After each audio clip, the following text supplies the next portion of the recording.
All right, question. Who are the bidders looking to buy the Halos, and how come we don't know their names yet? And the Angels are going to pick 11th in next year's draft. Is that position a really good one to get a great player?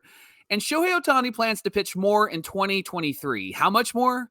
We'll tell you. It's time to get locked on with Mike and John, and this is Locked On Angels.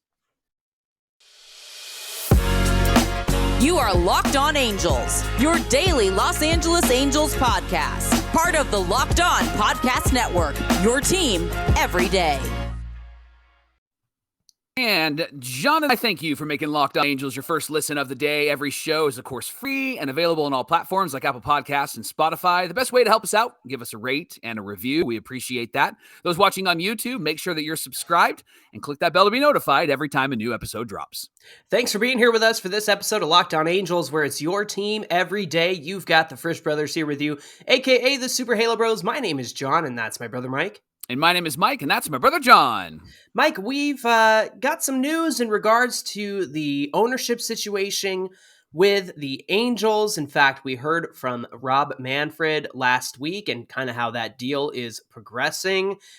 As longtime Angel fans, we have sort of suffered through this ownership reign of Artie Moreno. It started out real great, and the last half of it was not real great. So we are grateful to move on, and hopefully Artie can ride off into the sunset with his billions, and he'll be happy. We'll be happy. Everybody will be happy. It'll be great.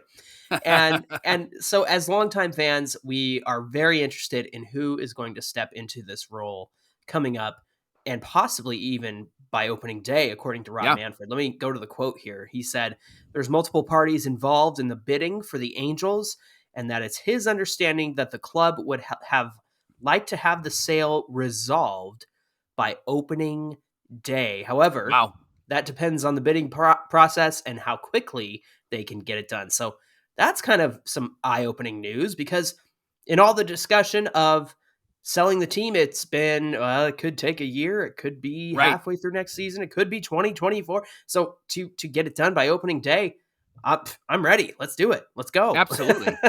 Now, I got a couple questions, John. Normally, it feels like potential owners' names, or at least the one that's actually in the lead, it seems like they released those names, and we know it in the public square. Like when the Dodgers were going to be purchased, Magic Johnson in that group was made known. And then, of course, Steve Cohen with the Mets, he was made known. It feels weird that we don't know the names of the owners yet. And so do you think is there like a behind the scenes bidding war still happening as they're running the numbers and looking at financial records and all of that stuff? Do you think there's a bidding war that's happening that we're not aware of? I know that there are rumored names. Obviously, Joe Lacob from the Golden State Warriors, Stan Kroenke, who owns the Rams, has been rumored. There's an ownership group from Japan who is rumored to be interested. The owner of the LA Times has been rumored to be interested, and I believe he has a stake in the Lakers. Okay. And so there's rumors. There's certainly a lot of names out there in terms of rumors. Yeah, but you know what? I'm tired of TMZ MLB. Like, I don't I don't want that. I want to know. It feels weird. Yeah, there's no definitive answers yet. And I think the reason why we don't have that yet is the last we heard before this Manfred quote was that they were running like background checks on potential owners. And then once those are complete, then the financials are released to those potential owners so that these owners know what they're getting themselves into, how much the budget is, and yada, yada, yada. All that to say, there's a lot happening behind the scenes, but it's weird that no names have come up yet as a sure thing, or, hey, we're working with this person or this person. And you're right. Like we had that information before when it came to like the Dodgers. You have the interested groups and who could be a bidder. But yeah, as usual, we're not getting very much information out of the Angels on the business side. On the playing side and the winter meeting side and the team side, we got all kinds of great news. So that's been a positive. But yeah, on the business side, it's been a bit of a mystery. I don't know why. Yeah, I'm trying to remember in 2003 when Artie bought the team. I'm trying to remember when we actually knew that he was the guy. It felt like it was quick, right? We knew that the Angels were for sale, and then we won the World Series. But we knew that there was a process of a new owner coming in. And correct me if I'm wrong, I don't know if I remember this correctly, but I think Artie was there when the Angels won the World Series or was involved in some way. Like we were aware of him. We knew So he was coming. Yeah. it just feels weird. It feels weird that we don't know anybody. And again, I love the rumors, and it feels like there's a lot of really good potential owners out there, but I'd love to know who the guys are. And maybe that's one of the reasons why they're not releasing it. Maybe it's a new protocol because they don't want to have like, well, these people lost and this guy won or this girl won or this group won. You know what I mean? Yeah, that makes sense. The other big question here is if the new owners are going to take over by opening day, like Manfred said that they were aiming for, what does that mean for this team? And what does that mean for them at the trade deadline? If we have brand new ownership this season for 2023, I think one thing that is promising is just the fact that we've already set the highest budget the Angels have ever had. Yeah. And Yeah. Perry Manassian said yesterday, I was encouraged by his quote that wasn't like, I have no limitations, or, oh, if we have the right player, we'll make the right move. It's always been these vague platitudes. And yesterday he said, hey, it's certainly a possibility we could go over the luxury tax. And again, that's still not a definitive answer, but that's better than, the right player at the right time, or I have no limits. Right. It felt different. And so I think that's one result of new ownership, even though we don't have new ownership, like we're already seeing the results, if that makes sense. But yeah, what does this mean for the team going into 2023 if we have a new ownership group by opening day? It feels like Artie isn't directing this. It feels like somebody else is directing this because as Angel fans can affirm, like it's always been the big splash and then we just kind of piece it together. And it even feels like somebody else is running this because of how Perry has been so open. And we're going to talk a little bit more about that on tomorrow's show in his interview, but he's been really open and really honest. In fact, the guys on MLB Network said, hey, thanks for being so frank. Like, thanks for being so vulnerable with us, because most of the time we get kind of these platitudes and we get GM speak. And so I really think that this will affect the team in a positive way. I mean, right now we're the fifth highest payroll going into 2023, and there's still some moves to be made, but we're higher than the Dodgers, which is incredible because the Dodgers just spend and spend and spend. And so this will be an interesting season and an interesting trade deadline. It feels like we're going to be a player. We're not going to be somebody who's just getting played, right? Yeah, no kidding. Dodgers are waiting on the Trevor Bauer news and whether they're going to have to spend $60 million, whether they owe him $60 million. So that's the latest I've read about them is, are we going to have to pay this guy or not pay this guy? Yeah, no kidding. So that's what's holding them up in terms of payroll. Now, third question, Mike, what does this mean for Ohtani and a potential long-term deal? Man, I look at the Aaron Judge contract and I'm like, Ohtani's going to get more. He's going to get more than that. It's going to be $500 million. That's what I think. I think it's going to be something like that. With the rumors of the Padres offering Aaron Judge or Arson Judge, however you want to talk about him, with the rumors of the Padres offering him a 10-year, $400 million deal, that I think is probably where the Shohei numbers might fall. And again, we'll talk about this in Perry's interview tomorrow, but one of the things that he said was that his kids would not speak to him if Shohei's not on this team. I wouldn't anymore, either. Right. And again, he's been really honest and he's been really forthright. I think they're going to do everything they can to retain this guy. And I think they're going to do everything they can to make this a competitive team. And it really feels like that's what they're doing. It really feels like that's the move that they're making. I know that the numbers are going to be strong. And with a new ownership group coming in, I think that they're going to pay the man, and I think he's gonna break some sort of records. But I think that what we're finding with Shohei as well is that he is somebody who really likes this team and wants to win with this team and really wants to perform really, really well. Absolutely, yeah. So it's only good news the sooner that we get ownership.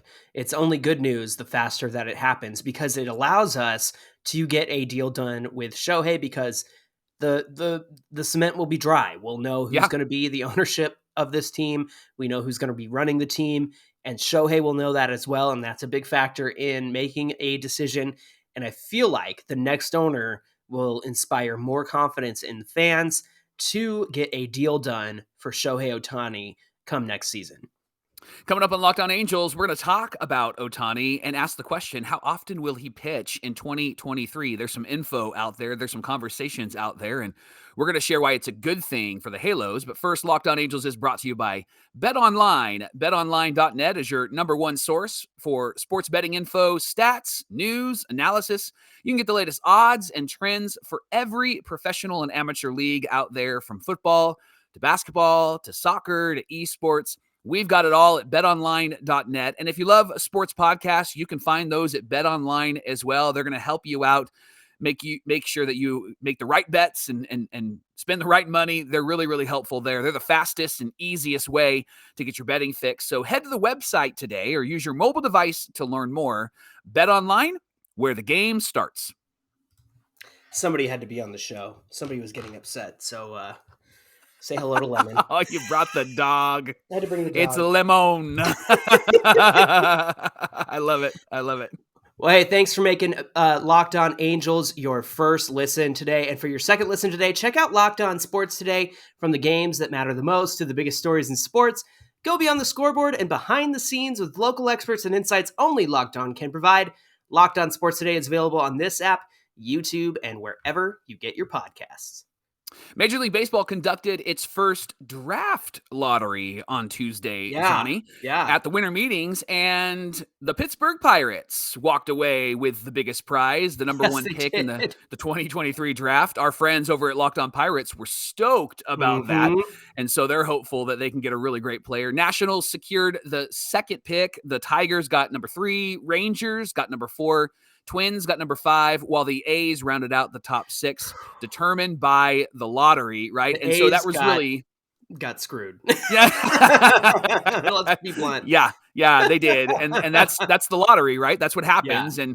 And the Angels actually get the 11th pick, and they are going to be selecting, obviously, from that spot. So the question we're asking is that a great spot for a great player? So John and I, you and I decided to look back at the last 10 drafts and look at the 11th pick in the draft. And so why don't we go back and forth and just talk through who was picked at number 11 in the last few years. Why don't you start with 2022? The Mets had that selection. Let me first say that we lost a spot. We should have been 10th, but we did picked at 11th. Yeah. Good old draft lottery moves. Yeah, no kidding. Mets selected Kevin Parada out of Georgia Tech. He's in single A currently. He's 21 years old. He's number 3 in their organization rankings. So that's a great first pick right there. Yeah. In 2021, the Nationals had the 11th pick. They picked Brady House. That just is that's a good baseball name. That's a good sports name, right? He's a shortstop. Dude. He's out of Winterboro High School in Georgia. He's in single A. He's 19 years old. And right now he sits 5th in their org chart in prospects. And so the last 2 years, there's been some really great selections, some young guys who have really risen to the highest ranks in their organization. What about 2020, John? 2020, the White Sox took Garrett Crochet. He's a left-handed pitcher out of Tennessee. He's expected to be in the majors soon, but he's out with Tommy John, unfortunately. Yeah. 2019, the Blue Jays selected some guy named Alex Manoah. He is an all-star and an incredible pitcher, and like that's a great selection, and he's a pitcher I would love to have on our team. And so in 2019, it was Alex Manoah. I didn't realize he got there so fast. I mean, I knew he was in the league, but I didn't realize he was 2019. So that's crazy. Right. 2018, the Orioles drafted Grayson Rodriguez. He's a right-handed pitcher, number 2 in the organization. He's going to compete for a starting position in spring training. So that's very likely he makes the rotation. The Orioles got some good young guys on their team. Yeah. If I'm an Orioles fan, especially I'm pitchers. Excited about that. Yeah. In 2017, Chicago selected third baseman Jake Berger. He played 2 seasons in the MLB in 2021 and 2022. He's more of a backup infielder for them right now. Not a star, just kind of filling a role, maybe like a Gio Urshela, Louis Rengifo type of player where he can play all over the infield. Get this, Mike. In 2016, the Mariners selected Kyle Lewis, who was an outfielder and was a Rookie of the Year in 2020 and just got traded to the D-backs Yep. for Cooper Hummel. And Yep. so the story of Kyle Lewis in Seattle is over, unfortunately. Yeah, 2015, the Reds actually drafted Tyler Stevenson. He's This a guy's a catcher. stud. He's great. Our friends at Locked On Reds actually just interviewed him recently, and Yeah. super great guy. In 2021, he had a really strong year. 2022 was full of injuries, but they're expecting him to bounce back and be a major player this next season. And then we had a 2014 Max Pentecost. There you go. There's a good name. He's a catcher, and the Jays took him. He's been up and down in the majors and minors, and he actually retired in 2019. 2013, the Mets drafted Dominic Smith. He's a first baseman, had one full season in 2021, 145 games. The other 5, he hadn't played more than 85 games, so he's really been riddled with injuries. And then here's a name I hadn't heard in a very long time. 2012, The A's took Addison Russell for shortstop. He had a promising career. He won the World Series with the Cubs in 2016, but he hasn't played in the MLB since 2019. Yeah, he's in the KBO and also in the Mexican League right now, and so had some issues at home, domestic violence issues, and so was released, and that's why we haven't seen him in a long time. And I remember when he got traded, I think he got traded for Jeff Samardzija for the A's. The A's kind of went for it, and they traded this rookie and sent him to the Cubs. And he ended up playing really well for the Cubs, but it became not a good story there. So our take on the 11th spot is that it really hasn't been a prime spot to get a really prime player every single year. It's kind of been hit and miss, but the big take here, Johnny, is that drafting players is really dependent upon your organization's ability to identify and develop those players. Right. And we've really brought in some great people to help develop those players. Here's what's interesting. When we looked at the last 10 drafts with the Angels, there was only one draft where they didn't actually select somebody, but we've kind of drafted around that 11th spot. We've been higher, we've been lower. John, there's some really quality names that we've selected. Why don't you give us those names? Yeah, listen to this. I mean, Sam Bachman, obviously. Reed Detmers was a huge one. We can't skip over Zach Neto from the last draft either. Yep. Will Wilson was interesting. We had to trade him to salary dump Zach Cozart, and I heard that the Giants just let go of Will Wilson. Or DFA'd him, I believe. Yeah. Jordan Adams is another name. Joe Adell, obviously. Matt Theis, Taylor Ward, Sean Newcomb. This one hurts. CJ Crone. And then remember Taylor Lindsay. That's a name I haven't heard in a long time. Yeah. We were talking off air about Taylor Lindsay, and our nephew, Tyler, huge Angel fan. He was a big believer that Taylor was going to be the David Fletcher before David Fletcher, that he was going to hold down second base for us. And he ended up hitting like Jeff Mathis and not playing defense like Jeff Mathis. And our nephew was like 12 too. So what the heck did he know at the time? Yes, that's right. So there's a lot of good names there with a lot of potential. So really it just comes down to this, Mike. If the Halos can get a good player in their first pick, we have a lot more confidence these days that the Angels are going to be able to develop that player. It's not just enough to get the right player. You got to be able to sustain what makes them good. And with Perry Minasian and just the way that the minor leagues are changing, I think you and I can have a lot more confidence in how these players are going to develop moving forward. Well, Phil Nevin was interviewed this week about Shohei Ohtani, and he said that Shohei's going to pitch every 6 days as much as possible. Can I just say that Phil Nevin, he was looking sharp, man. He had the fresh haircut. Hey, he's got a new job. He's got a new job. I mean, and that was kind of nice. It was like exuding confidence. He felt good up there on the microphone and spoke well of the team, and he's excited to work with the front office. He's doing everything right. Yeah. It's got to feel good to know that you're the guy, right? You're the guy. You got a 1-year contract. It's got to feel good to know, like, I have an opportunity here. And if I'm Phil Nevin, I'm pretty fired up about the team that Perry Minasian has put together. I'm excited about it. I'm thinking that we're gonna go far. Now, the Angels do expect, speaking of their pitching rotation and Shohei, they do expect to have a 6-man rotation, so that's not going to change. And right now, it's going to be Shohei, Tyler Anderson, Patrick Sandoval, Reed Detmers. They're going to have Jose Suarez, and then if they sign somebody, they'll slot in there, or perhaps maybe a Griffin Canning or somebody from the minor leagues, perhaps like a Chase Silseth. will slot in there. And so we're kind of hopeful that maybe they do sign somebody. Michael Lorenzen is still out there, and obviously Noah Syndergaard is still out there. Not sure if that would be an improvement. We can talk about that on a different day. But last year, Shohei pitched on the 7th day a lot when there was an off day in between his starts. This year, the plan, according to Phil, is that they're actually going to skip someone if there's an off day. Now, John, you got a graphic. Why don't you, for those watching on YouTube, there's a graphic. For those listening, John's going to explain it to you. I'm going to explain because I had a hard time just picturing it in my head. So if you look at the screen, you can see that on a Monday, Shohei might get a start. The second pitcher obviously would start on Tuesday, the third on Wednesday, the fourth on Friday, and the fifth on Saturday. But then obviously this won't happen because they don't have off days on the weekends. But if there were to be an off day on that 6th day, instead of having the 6th starter go the next game, Shohei would just pick it up and start that week. So that's why I kind of made that graphic on the screen, just to show and kind of hammer it home that if there's an off day, somebody's getting skipped, right? Somebody's going to get skipped, and probably number 6 will be skipped so that Shohei can get more starts this season, which I think is a great thing.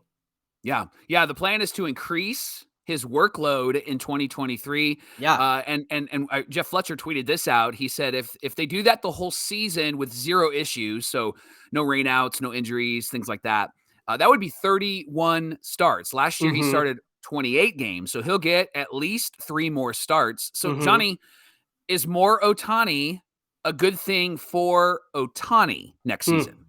I think it's the next logical step. I think it's the right direction. I think that the reason why he gets 4th in Cy Young voting and comes in 2nd place in MVP needs more starts, needs more innings. Now, I personally think he's done enough to earn those awards, but at the same time, baseball writers, they love their innings pitched, they love their ERAs and their strikeouts.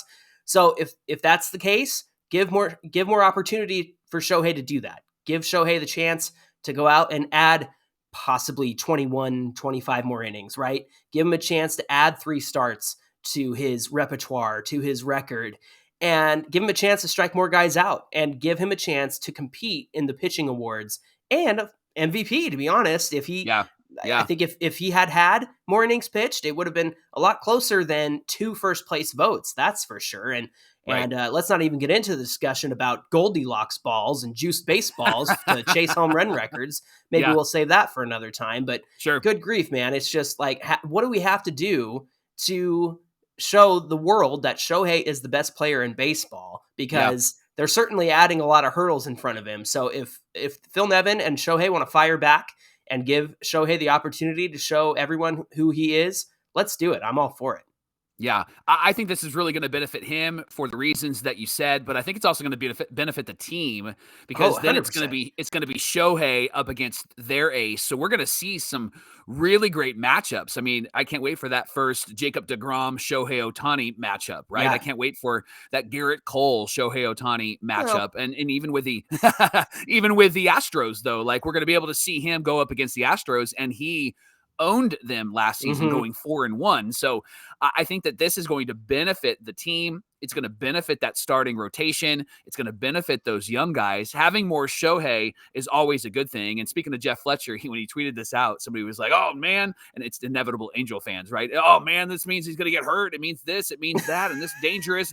And Fletcher said, when is more Shohei a bad thing? It's never a bad thing, right? It's only going to be a good thing. Plus, this guy has a fire in his belly, and he has something that he wants to prove, not just for MVP or maybe even Cy Young, but to actually win. I can see Shohei wanting to do that this next season.